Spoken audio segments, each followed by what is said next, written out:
Hi, welcome to another episode of Ask Steph. I'm Steph from Step It Up with Steph, and today's question comes from Justine. Justine writes, "Hey Steph, how can I be more sexy on a date?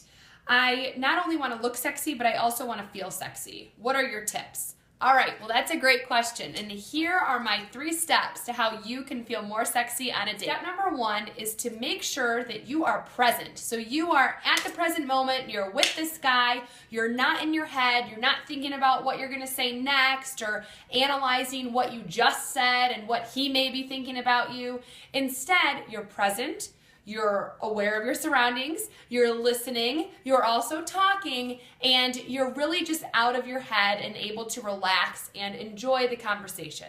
Step number 2 is to have more open body language. So if you're sitting or standing with your arms crossed, if you're leaning like this with your hands covering you, if you're putting your hands on your face or covering yourself when you're talking, things like that demonstrate that you're closed off, okay? Whereas more open body language would be leaning in a little bit closer or putting maybe one hand up but resting the hand down while the arm is up on the table. Or if you're crossing your legs, cross one leg over the other so that you're facing the person that you're talking to.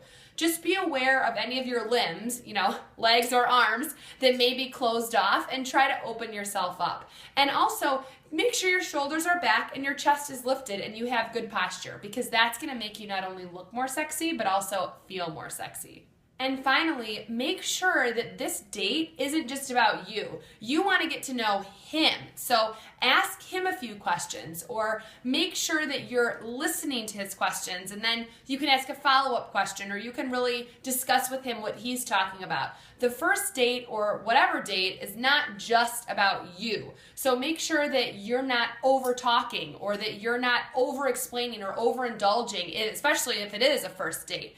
You want to make sure that there's enough give and take, and remind yourself that you're also interviewing him. It's not just about what he thinks about you. More importantly, it's what you think about him. That's your answer to your question. I hope that helps. For more tips and how you can have more confidence, go to stepitupwithsteph.com.